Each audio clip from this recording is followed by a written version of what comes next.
আজ ৭ ডিসেম্বর ময়মনসিংহের হালুয়াঘাট মুক্ত দিবস।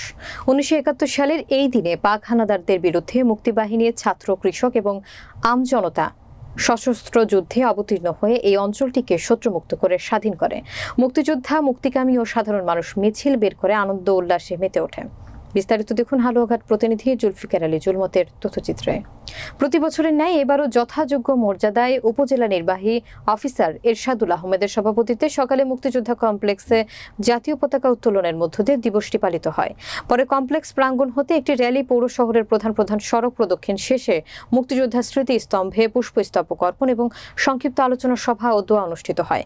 এ সময় উপস্থিত ছিলেন সহকারী কমিশনার জান্নাত, বীর মুক্তিযোদ্ধা আমজাদ আলী সহ মুক্তিযোদ্ধা এবং মুক্তিযোদ্ধার সন্তানরা। উল্লেখ্য, ১৯৭১ সালের এই দিনে পাক হানাদারদের বিরুদ্ধে মুক্তিবাহিনীর ছাত্র, কৃষক ও আমজনতা সশস্ত্র যুদ্ধে অবতীর্ণ হয়ে এই অঞ্চলটিকে শত্রুমুক্ত করে স্বাধীন করে। মুক্তিযোদ্ধা, মুক্তিকামী এবং সাধারণ মানুষ মিছিল বের করে আনন্দ উল্লাসে মেতে ওঠে।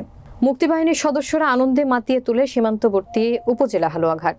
মুক্তিযুদ্ধকালীন সময়ে ভারতের মেঘালয়বর্তী ময়মনসিংহের গারো পাহাড়ের উপজেলা হালুয়াঘাটে গড়ে ওঠে সর্বদলীয় সংগ্রাম পরিষদ। এছাড়া অঞ্চলভিত্তিক আন্দোলন সংগ্রাম এবং পরিচালিত হয়। ৭ ডিসেম্বর হালুয়াঘাটের আঞ্চলিক সংগঠক উপজেলা ভূমি অফিসের সামনে হাজার হাজার মানুষের উপস্থিতিতে লাল সবুজের জাতীয় পতাকা উত্তোলন করেন। এ সময় মুক্তিযোদ্ধা জনতা মিলে স্লোগানে পুরো এলাকা প্রকম্পিত করে তোলে।